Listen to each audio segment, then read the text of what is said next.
Queria agradecer. Sou Rafael Nani, sou Financial Advisor e gestor de patrimônio nos Estados Unidos. Hein? Gestor de patrimônio nos Estados Unidos. Hein? Coisa é essa? O que é isso?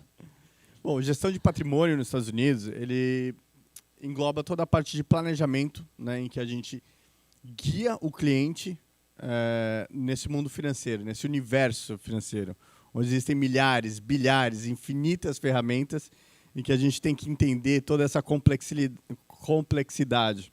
Então, eu estou sempre para simplificar isso para o cliente e entender quais ferramentas, né, e instrumentos financeiros se adequam melhor a cada tipo de investidor. Então, por isso que é muito importante a gente sempre ver o todo, né, do cliente. Porque hoje em dia, só para vocês terem uma ideia, o mercado brasileiro, a Ibovespa, 400 empresas são listadas a última vez que eu vi na Bolsa. Os Estados Unidos são mais de 20 mil. Né? A CVM no Brasil começou, se não me engano, em 76. A SEC, que é a CVM americana, em 1933. Então, não só muito mais antiga, né, muito mais velha, muito mais sólida, são mercados completamente distintos. Então, é o mais importante ainda você ter um profissional licenciado sempre guiando nesse processo de investimento no mercado financeiro nos Estados Unidos. Beleza. Vocês entenderam o que ele faz, gente? Entenderam? Se só se repetir, tá, vocês conseguiam? Beleza? Não? Então vamos lá, vamos simplificar mais. Você me pega pela mão e você fala para mim, para eu não me preocupar com o meu investimento, porque você vai resolver essa parada para mim, né? Com certeza, com certeza. A gente está aqui, né, exatamente para guiar o cliente nessa proteção de capital. Quando a gente fala em gestão do seu patrimônio, o primeiro ponto é a proteção do capital. Porque a gente sabe que a longo prazo, a gente só consegue aumentar e multiplicar o nosso patrimônio a longo prazo. E você fazendo isso através de proteção do patrimônio, que sempre a gente esteja protegido das ameaças e sempre posicionado para agarrar as oportunidades, essa é a gestão. Beleza. Então, assim, para você fazer isso, você tem outras pessoas que fazem a mesma coisa que você, correto? Correto. Então, o que te diferencia é o teu DNA. Exatamente. Certo? Quem exatamente. é o Rafael Nani? Qual é o DNA do Rafael Nani? E outra coisa, você vai falar que você tem filho. Então, depois você conta para a gente como é que você protege o seu filho, porque você tem um monte de filho aqui para proteger se fizer negócio com você. Verdade. Bom, eu sou filho, sou pai, casado, minha esposa colombiana, americana, né? E realmente a gente tem muito, o que eu ajudo, principalmente meus clientes, é ter essa tranquilidade na hora de proteger o patrimônio. Como que a gente vai chegar lá na frente? Como a gente vai proteger depois que eu parar de trabalhar? Será que essa minha aposentadoria vai dar? Entendeu? Como vai funcionar esse dinamismo? Então, quando a gente começa a trabalhar, a primeira solução que eu trago para o cliente é desmistificar isso. É parar com que o cliente não sofra essa parte no horizonte e que ele não tenha esse recurso lá na frente. Então, fazer um planejamento é fundamental para que isso aconteça. Então, assim, a gente sabe, toda vez quando o dinheiro entrar, onde que ele vai ser alocado, de que forma ele vai ser alocado, como você está sendo tributado nesses investimentos. Então, eu diria que hoje o meu maior diferencial é conseguir entender o cliente como um todo, principalmente na parte de estruturação e do perfil tributário. Porque não adianta você também fazer toda uma estratégia sofisticada de investimento, ganhar bastante dinheiro, vamos dizer assim, só que boa parte desse retorno vai ser destinado para pagar imposto. Então, isso não faz sentido. Então, não tem como você ver o cliente só uma parte, só por um período. Você tem que ver o todo.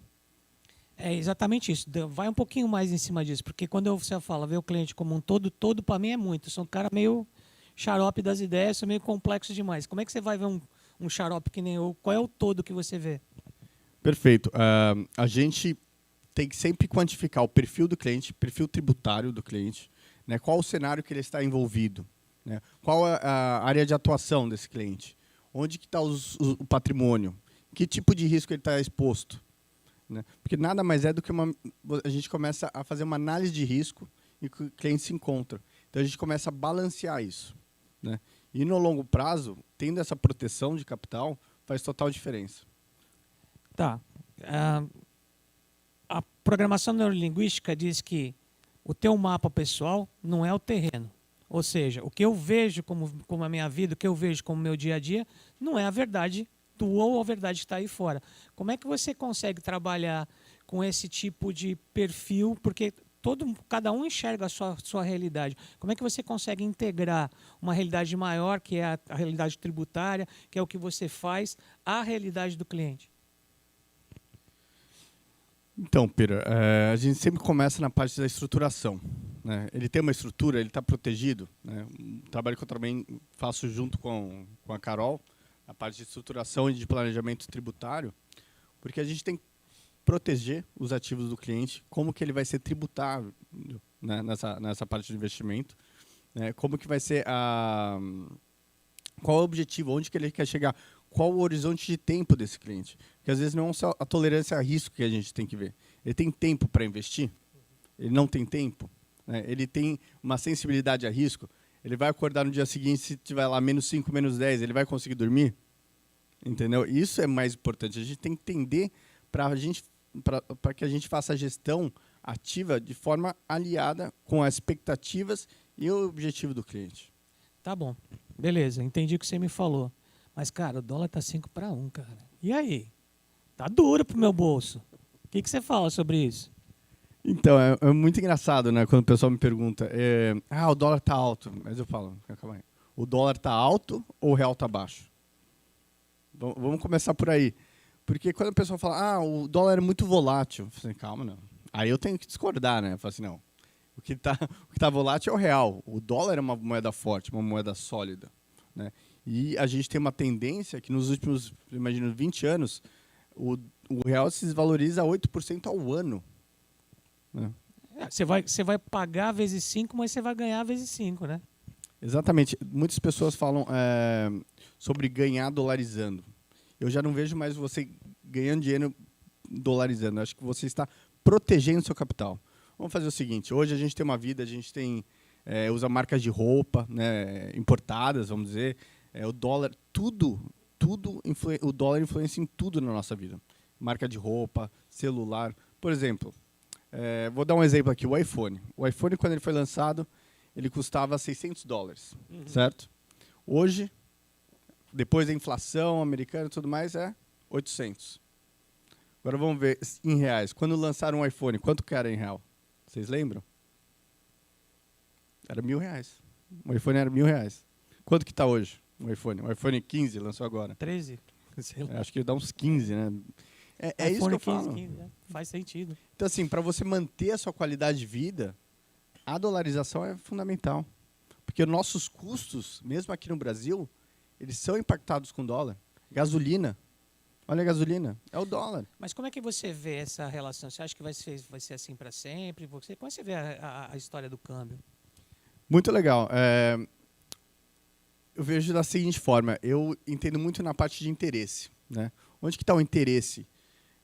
Hoje, se a gente pegar o Brasil, a gente vai ver que é um país de exportação de commodity, certo? A gente exporta muito soja, café, agropecuário em si. E para esse tipo de exportador, vocês acham que é mais interessante o dólar estar alto ou estar baixo? Para uma pessoa que está exportando para fora. Por favor, não falem tantos ao mesmo tempo. Exatamente. Né? Você vende aquele mesmo produto e acaba conseguindo muito mais porque o dólar está alto. Então, o interesse é que o dólar esteja alto. Infelizmente, a gente não tem esse interesse que o dólar esteja mais baixo. Então, assim, enquanto o interesse for esse, eu não imagino que essa tendência vai mudar. Beleza, entendi. Gostaria de começar a investir. Por onde é que eu começo? O que eu tenho que fazer? Eu sei que primeiro eu pegar dinheiro com o Glaucio, mas depois o que eu tenho que fazer? Bom, depois que o Glaucio fazer o Pix, mais importante é você ter um profissional qualificado, como o Coutinho falou. Tem muitas pessoas, e eu quando eu falo com os brasileiros, eles são muito inseguros, né? Porque infelizmente a gente passa aqui por, às vezes, situações que a pessoa não é tão verdadeira. Isso é muito bom no mercado americano. Por quê? Você tem que ter uma licença. O O mercado americano é sólido e seguro porque ele é muito regulamentado. Todo mundo fala, muita papelada, muita burocracia, mas isso é para proteger o cliente, o investidor final, entendeu?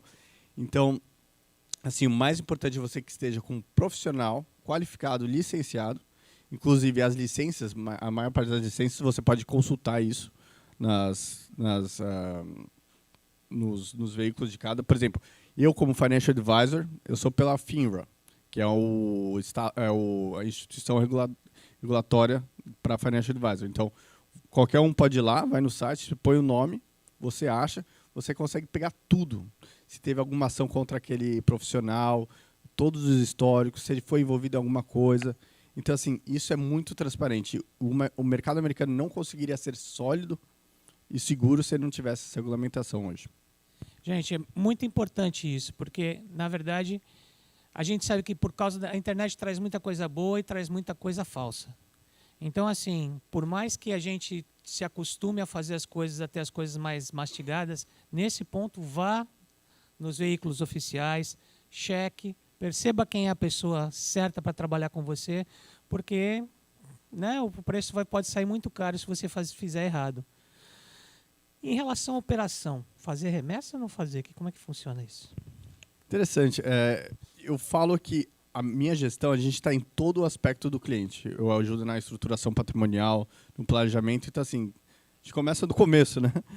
Fazendo a operação, muitas vezes você incide o câmbio, você tem que fechar um câmbio atraente para você. Como eu falo também, a minha sempre sugestão e recomendação na hora que a gente vai fazer isso é que faça separado, porque a gente nunca vai acertar quanto vai estar o melhor o câmbio. Então, se a gente dividir isso em remessas, você já começa a mitigar o risco muito melhor. A segunda parte é a questão de taxas. Quando eu falo de proteção de patrimônio, não é só a questão de se proteger das ameaças, mas toda a questão de custos, taxas. Por exemplo, aqui nos Estados Unidos você vai ter que mandar um IOF. Né? Você tem que pagar o IOF. Hoje, de uma conta de uma titularidade para a mesma titularidade, você paga 1,1%. Existem estratégias que a gente consegue baixar essa taxa em mais de 60%. 60%. Então, assim, muitas vezes porque a pessoa não tem um profissional para te guiar, só simplesmente vai na ansiedade, né? Como teve o coach. Nossa, quero investir, tenho que investir agora. Não. Você tem que ter um planejamento e um profissional para te guiar nesse processo. Então, assim, é muito dinheiro na mesa que o cliente acaba deixando. Mas é fácil abrir conta fora? Ou o leão que já está no meu jugular vai comer minha cabeça inteira se eu começar a abrir conta fora do Brasil? É super fácil, é super fácil. Isso muitas pessoas, não vou conseguir, eu tenho que ter residência americana, negativo. Como eu falei, a regulamentação é chata, né? Por exemplo, se você for abrir com pessoa física, normalmente se você tiver um documento, comprovante de residência, praticamente matou, você consegue abrir. É a melhor forma, principalmente para o residente não fiscal americano? Não. Seria o melhor, como eu falo aqui, a minha maior recomendação, se você for investir, ir através de uma offshore. E aí, assim, o que é uma offshore? Para de falar esses termos difíceis para mim. O que é uma offshore? A Carol é especialista, né, já abordou um pouco sobre o tema. A questão da offshore é um veículo muito interessante de proteção patrimonial. A gente até fala muitas vezes como se fosse uma holding para um investidor no exterior. Uma o quê? Uma holding. Que aqui no Brasil eu fiquei sabendo que está nessa moda. Holding. I'm holding. É uma SA, quando você tem aquela obrigado. familiar. Esqueço de falar. Então, muitas vezes, assim, hoje, a offshore ela ajuda muito na parte tributária. Você não vai incidir muitos impostos nos seus investimentos, mas o maior benefício é a proteção sucessória, né, que ela dá. Porque, lembra, a alíquota americana pode ser muito alta, mas com a proteção você acaba não pagando nada. Né? Muitas vezes até evita o inventário, né, como a Carol já disse anteriormente. Então, assim, hoje a minha recomendação para os brasileiros que têm vontade de investir nos Estados Unidos é através de uma estrutura.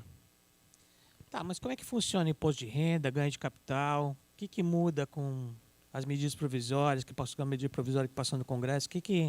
Onde é que isso aí mistura um pouco as coisas? Sim, eu tive muitos clientes me perguntando, né, que era uma medida provisória, e virou projeto de lei, e agora passou no Congresso sobre a taxação das offshores. Eu, inclusive, minha opinião é que vai passar. Não sei se vai ser dessa forma que vai passar, né, mas mesmo passando, ela ainda é muito atrativa. A alíquota, se não me engano, que está escrita nesse último que passou no Congresso, era de 15%. 15% eu ainda vejo como uma alíquota baixa, né, comparado a outros cenários. Além disso, pagamento de imposto. Se você investe com pessoa física, você tem que pagar lá o seu Caneleão todo mês. Na offshore não. Na offshore seria uma vez ao ano. Além disso, a parte de ganho de capital ainda está numa área um pouco cinzenta. A gente está vendo que existem estratégias de fazer investimento em que você só seria taxado sobre a parte realizada do investimento. Ou seja, no final do ano, a gente tem uma estratégia que chama Loss Harvesting, né, de tax. Pegar todas as posições que você teve lucro e abater com as que você teve prejuízo e reinvestir depois para você manter essa exposição no mesmo ativo, né, similar. Por quê? A gente consegue fazer com que o cliente mantenha a estratégia de investimentos posicionados nos ativos certos, né? A gente consegue fazer o balanceamento da carteira, além de que, no final, você não paga o imposto. Então, são estratégias que a gente agrega, né, como eu falo, é sempre a longo prazo. A gente põe juros sobre juros, que faz o nosso ganho ser maior, mas a gente adiciona a parte do tax-free, né, sem ter a incidência de imposto. Isso, no longo prazo, tem um efeito multiplicador incrível. Antes de eu te perguntar o que é uma trust, eu queria que você dissesse qual é a importância, não da trust como entidade, mas em ter confiança, ter trust em uma pessoa.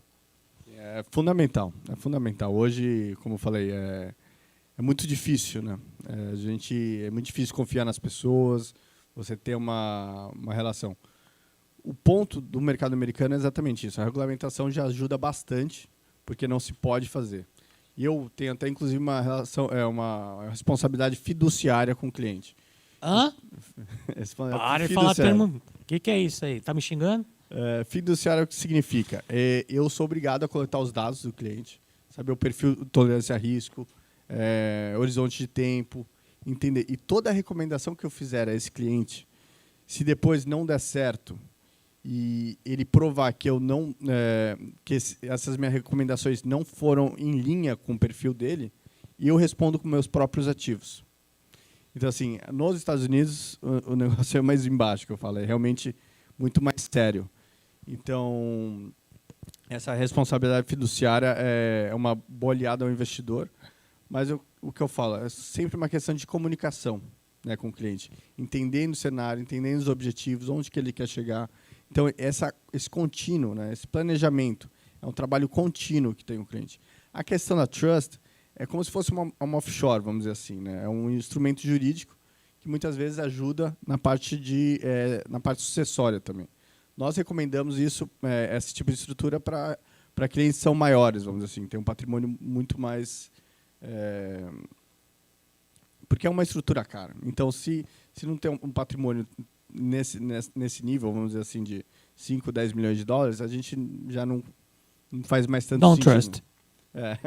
Exatamente. E também a gente utiliza mais para o residente americano também, porque, diferente da offshore, né, para o residente fiscal americano, a offshore não ajuda.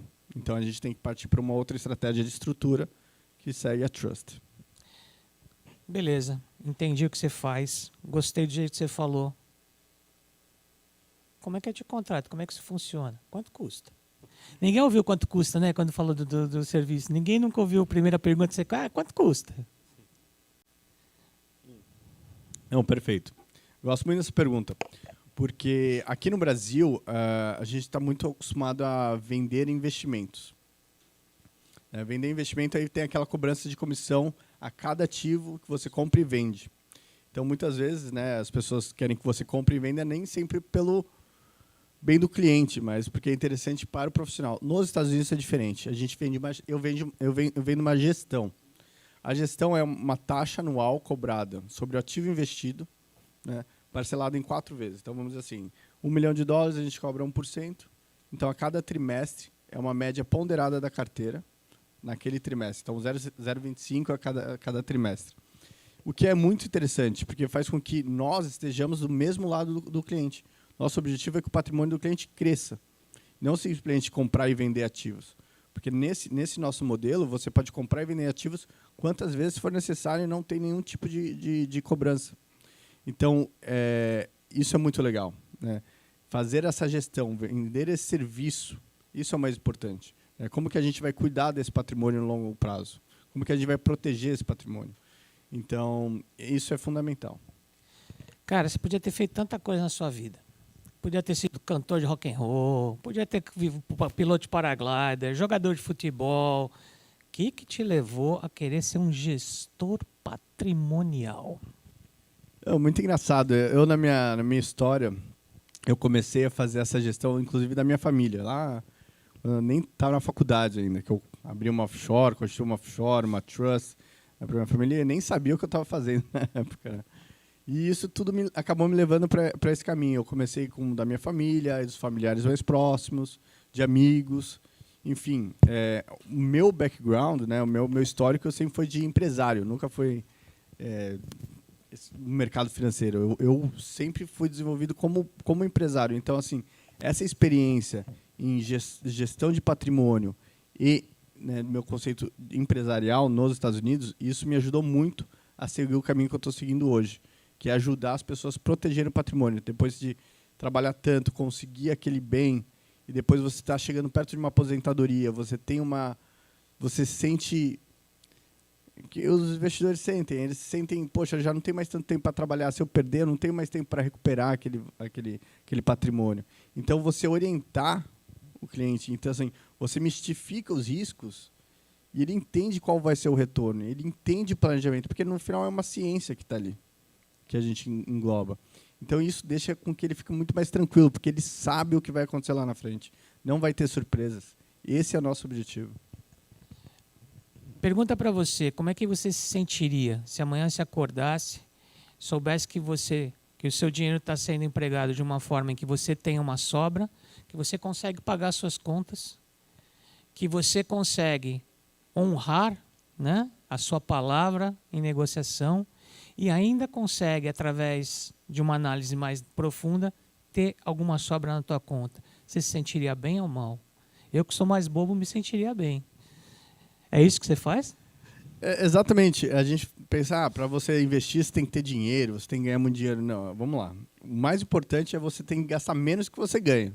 A gente começa por aí, né? Porque se você não economizar, não tem onde você investir, né?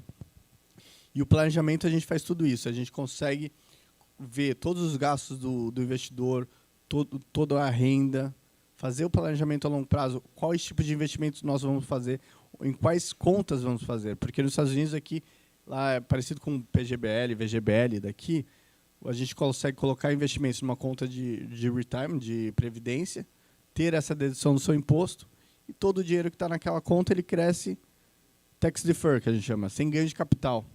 E, além disso, tem estratégias para a gente pegar esse ativo lá na frente, tax free. Então, assim, a gente começa a proteger o patrimônio de impostos, de taxas, e é aí que faz toda a diferença.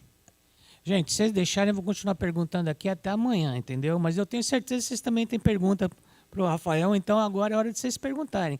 Falem agora ou calem-se para sempre.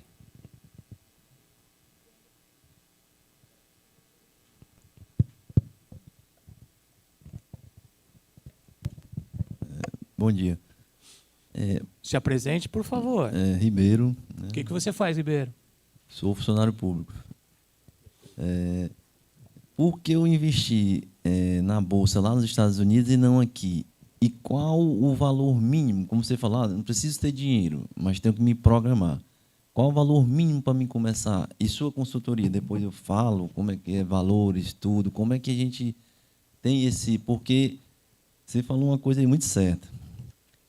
Todos nós queremos investir e sobrar algum dinheiro. Mas o grande problema hoje do mundo, eu acho, é a honestidade. É caráter. Porque é o seguinte, tem muita gente que engana, que rouba a gente, que faz tudo. E aí a gente não sabe em quem confiar, vamos dizer, se ser pouco ou muito, o que a gente tem. Porque o interessante é crescermos juntos, não sermos roubados. Perfeito. Então, a chave de tudo é isso. E o que o Glaucio está fazendo aqui é uma coisa maravilhosa, porque ele está trazendo experiências dele, pessoal, que são pessoas que ele escolheu a dedo, e está franqueando para todos nós. Então, é uma coisa maravilhosa. E aí, essas são as minhas perguntas. Depois vai surgir outras. Tá bom, vou tentar responder todas. Se eu esquecer alguma, vocês me puxam aqui. Não, perfeito. E isso é muito engraçado, porque é muito diferente quando eu falo de investidores brasileiros que moram no Brasil, ou até mesmo investidores americanos ou brasileiros que moram nos Estados Unidos. As preocupações são completamente diferentes. Hoje, eu acho que por uma insegurança, vamos dizer assim, regulatória, vamos dizer assim, que as pessoas pegam o seu dinheiro, depois você não sabe o que vai acontecer, qual a consequência disso. Isso aqui acontece com muito mais frequência. Por estar no mercado maior, como os Estados Unidos, você não consegue fazer isso. E se acontece, a sua responsabilidade é muito alta. Então, isso ajuda muito. Então, para as pessoas que moram lá, pouquíssimas vezes eu tenho essa pergunta, onde vai estar meu dinheiro, como que vai estar o dinheiro? Porque é um negócio tão seguro que não tem muito para onde ir. É um mercado muito, muito sólido, exatamente por isso. Você perguntou sobre a parte da comparação de por que investir aqui e investir nos Estados Unidos, certo? Por exemplo, são mercados completamente distintos. Hoje aqui a gente tem um histórico de taxa de juros, pelo menos 10, hoje agora está 12,25, que baixou um pouquinho aqui. Poxa, a gente consegue achar ativos no mercado de renda fixa super atrativos. A gente compra e só espera os juros cair na nossa conta, né? Vale a pena lembrar que eu não estou dando nenhum tipo de recomendação, lembrando o compliance, né? Disclaimer. Disclaimer. Não nenhuma recomendação financeira e também não sou licenciado aqui no Brasil. Minha licença é só americana. Então, assim, aqui no Brasil, uma renda fixa, a gente encontra rendas fixas super atrativas, entendeu? E não precisa muito de uma gestão ativa nesse sentido. A gente só precisa do nosso assessor lá, dar aquela lista de renda fixa. A gente procura o que mais é atrativo para a gente e a gente vai para essa linha. E na Ibovespa, né, a gente sempre fala que é aquele voo de galinha, sobe, aí volta no 100 mil, vai e volta. Né? No longo prazo, não tem muito ganho, né, na renda variável, em ações. Nos Estados Unidos, ao contrário. Nos Estados Unidos, por sempre ser um mercado sólido, ele sempre tem uma taxa de juros mais baixa. Então, o investidor ele sempre teve que ir atrás do ganho, do retorno, no mercado de ações. Porque no longo prazo, historicamente, já se comprova que o mercado de ações performa muito melhor ao de renda fixa. E aí vem o brasileiro, né? Que o investidor brasileiro, muitas vezes, ele já investe lá ou quer investir naquela carteira 100% de renda fixa, porque alguém aqui no Brasil falou que a renda fixa é seguro, quer dizer, é garantido. Né? Garantido. Eu nunca vi isso, mas enfim. Aí a gente viu o que aconteceu com as americanas, inclusive, aqui. Né? Não existe da garantia, que da garantia sou eu. E, voltando ao ponto, aí o pessoal vem aqui e investe em renda fixa. Isso não dá nada no mercado americano, dá 1%, 2%. Renda fixa sempre foi, a taxa de juros sempre foi isso. Né? Então, realmente não vai dar. Então, assim, aí o brasileiro vai lá, não, eu quero essa taxa de juros mais alta, 8% em dólar, olha que maravilha. Aí eu pego aquele papel e falo assim, meu Deus do céu, eu espero que ele te pague, né, mesmo, esses 8%. Então, eu falo assim, realmente é interessante, mas às vezes com esse risco que você está passando naquele papel, vale a pena você ir para o mercado de ação e que você vai buscar aí 15%, 20% ao ano. Entendeu? Por exemplo, SP500, historicamente, apesar de, né, ter essa volatilidade, ela entrega 10% ao ano para o investidor. Entendeu? Então, assim, é o que eu falo. 10% ao ano lá, gente. Ok? 10% dólar. lá, não é aqui. 10% ao ano nos Estados Unidos é bacana. É bacana. Exatamente. Então, assim, a gente sempre tem que analisar o que funciona aqui não necessariamente funciona nos Estados Unidos. São mercados completamente diferentes. O Brasil é um mercado muito jovem, muito pequeno comparado aos Estados Unidos. Além disso, por que investir nos Estados Unidos? Não é nem questão nos Estados Unidos, eu diria que é globalmente. Né? Hoje, nos Estados Unidos, você tem acesso a todos os mercados do mundo. por lá você consegue investir na Ásia, na África, no Japão, na Europa, até mesmo no Brasil. Se você quiser investir no Brasil, lá tem. Bom que você está protegido em dólar, né? Tanto se você pegar um tesouro brasileiro, acho que a última vez que eu vi, acho que caiu agora por causa da taxa de juros, já estava em 6, 7%. Isso em dólar. Agora, se você pega um tesouro americano, um tesouro brasileiro aqui, quanto que está pagando? Lá para os, acho que a taxa de juros está 12%, vamos dizer assim. Olha, número comigo é só uma desgraça. Então você vê, quando é em dólar, até mesmo os mesmos emissores de dívida têm uma taxa muito menor em dólar do que em real. Por que será? Essa é a grande questão. Mas é justamente isso que eu te falei. Às vezes a gente quer até investir, mas não conhece ninguém, nem sabia ninguém para fazer isso. E, por exemplo, qual a segurança que a gente vai ter, que é aquilo que eu te falei, eu vou voltar para a mesma tecla, que eu não vou ser enganado, que eu não vou ser roubado, que tu pega meu dinheiro e some. Essa é a questão, porque se tu tem uma coisa que é boa, e é bom para mim, é bom para tu, a gente vai. Mas eu preciso, que tu tá lá nos Estados Unidos, eu estou aqui, como é que eu vou atrás de ti? Não, excelente pergunta. Independentemente de onde você esteja, se você tem seu investimento aqui nos Estados Unidos, você pode estar morando no Brasil, na Europa, na China, aquele dinheiro sempre vai ser seu. E o mais interessante é a liquidez. Se quiser tirar o investimento, dia seguinte o dinheiro está na sua conta. Então, assim, não tem a gente tenta deixar o mais transparente possível, mesmo porque isso é obrigado. Nós somos obrigados a ter que fazer todo tipo de disclosure. Como eu falo disclosure aqui, Peter? Você está quantos anos nos Estados Unidos? Putz, eu tô Mas é o 10, seguinte, 10 anos. Está dizendo, tu- nós está tu- pedindo para mim traduzir, Tu me né? informa isso aí? Eu acompanho isso? Investe comigo, deposita o dinheiro na minha conta e eu vou resolver. Acho que é essa a dúvida, porque, na verdade, o que o Rafael faz é justamente não fazer isso. Ele te apresenta os Não, pelo amor de veículos e Deus. você investe diretamente. Acho que essa é a sua principal dúvida, né? Não, então, a conta sempre vai ser sua. Não tem nada a ver. Isso é. Se eu fizer qualquer tipo que eles falam que é commingling de fundos, eu sou acionado, eu perco tudo, né? Perco minha licença, perco tudo. Então, assim, a responsabilidade jurídica ali é muito alta. Então, assim, independentemente de onde você esteja, a conta é sua. Eu faço a gestão, eu faço as recomendações. Ó, a gente montou aqui uma estratégia, a gente montou um planejamento financeiro que você vai alcançar essa taxa de retorno, em quais tipos de ativo a gente vai colocar. Então, assim, eu estou fazendo uma gestão. A conta, os ativos sempre estarão no seu nome, ou da estrutura, enfim, depende de cada caso. Responder melhor a sua pergunta? Melhor. E, por exemplo, eu penso hoje que meu filho, quero fazer a longo prazo para a educação dele.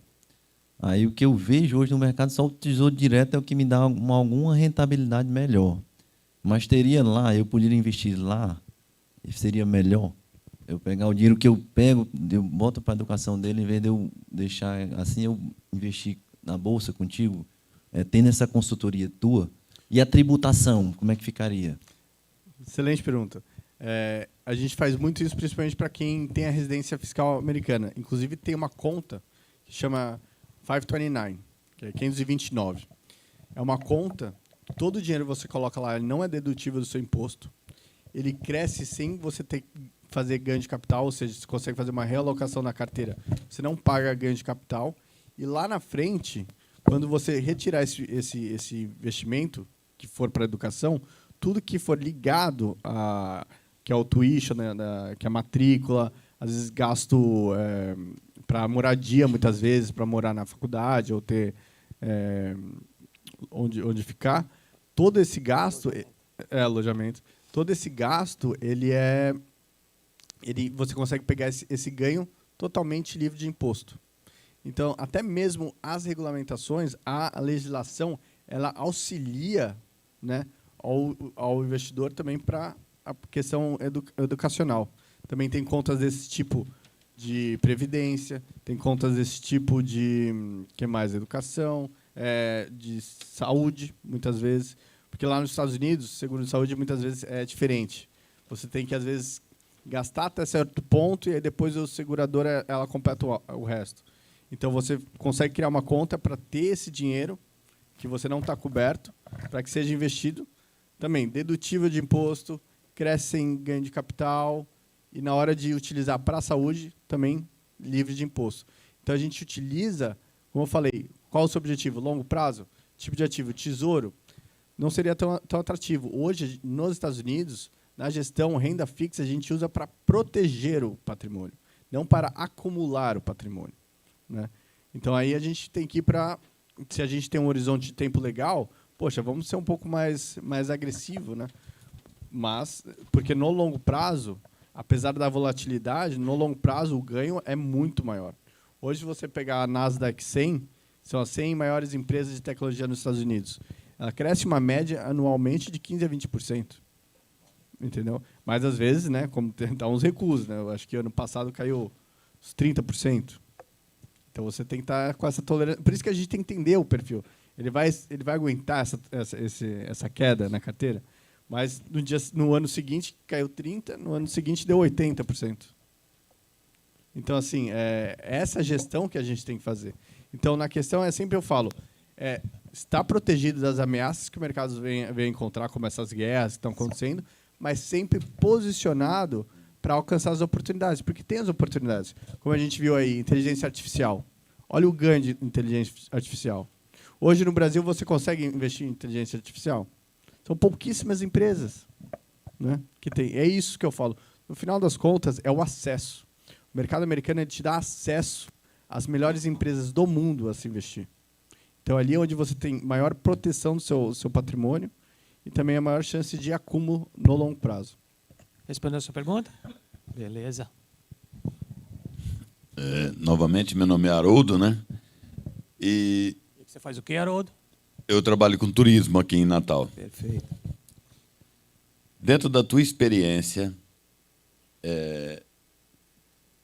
dividindo um volume de financeiro em 3 tipos, um conservador, um normal e um mais arrojado, o que a gente pode esperar de rentabilidade? E é possível fazer isso através de uma offshore, com dinheiro fora do Brasil em uma offshore, e a offshore investe nos Estados Unidos? É assim que funciona? Isso aí, perfeito. Vamos começar pelo final.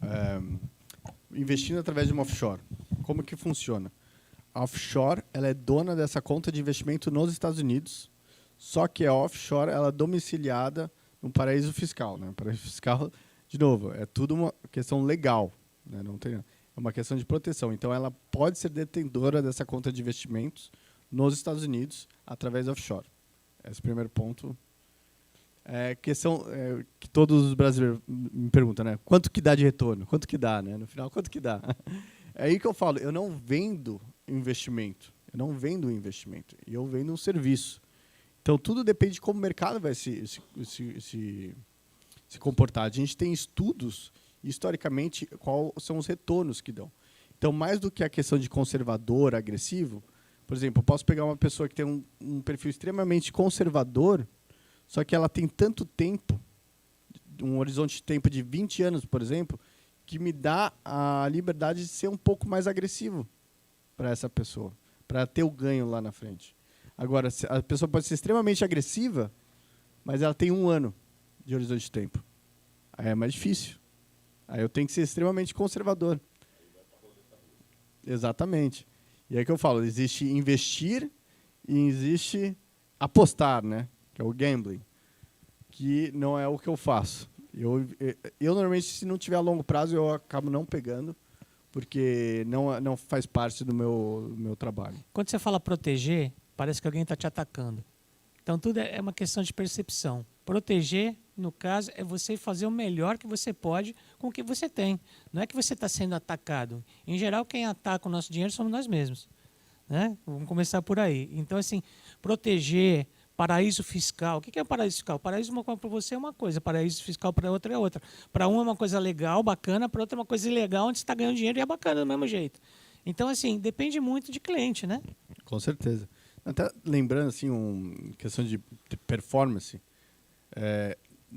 o SP500, o que é o SP500? É um benchmark, é um index das 500 maiores empresas do mundo para se investir, certo? Isso ações. Aí eu falo, se as maiores 500 empresas do mundo vão mal, o que vai acontecer com o resto do mundo? Quais são as 500 empresas? Apple, só para você ter uma ideia do tamanho do mercado. A Apple, que agora caiu, né, um pouco, mas chegou a 3 trilhões de dólares de valor de mercado. O valor de mercado do Reino Unido, mercado inteiro de ações do Reino Unido, acionário, é do tamanho da Apple. E assim, a gente está falando dos Estados Unidos, o maior é Apple, aí logo atrás vem Google, Microsoft, agora o Meta, Tesla. Então, assim, é um mercado muito sólido. Então, eu falo, qual realmente é o risco? Claro que existe o risco, vai ter uma volatilidade. Mas o importante é sempre estar protegido. Porque eu falo assim, quando o mercado sobe, pô, vamos tentar buscar esse ganho, né? Mas o mais importante, quando ele cai, por exemplo, o ano passado, caiu o S&P 500 18%. Mesmo assim, ainda entrega em média 10% ao ano. Só que nossa carteira, por exemplo, de dividendos, a gente teve uma queda no passado de 6%. Poxa, caiu, mas caiu muito menos que o mercado. Então, essa proteção para que você proteja o seu capital e reinvista na hora da subida, da alta, ou seja, quando que a gente tem que ser conservador, quando que a gente pode ser um pouco mais agressivo. Esse tipo de gestão que faz diferença lá na frente. Isso que vai multiplicar o seu patrimônio a longo prazo. Respondi um pouquinho? Não falei quanto dá, porque não tem como saber.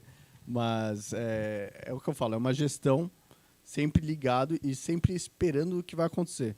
Ou seja, eu faço sempre com meus clientes, eu sento com eles pelo menos trimestralmente para sempre acompanhar a carteira, ver como está a performance, ver se a gente precisa fazer um balanceamento.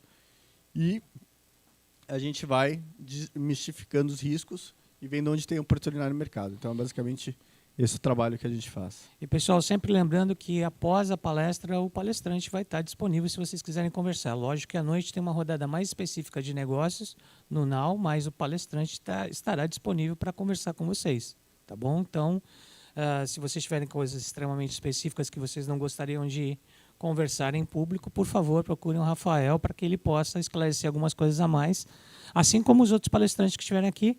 Inclusive, eu sei que vocês não vão acreditar, mas eu também vou ser palestrante, então se quiserem conversar comigo também pode.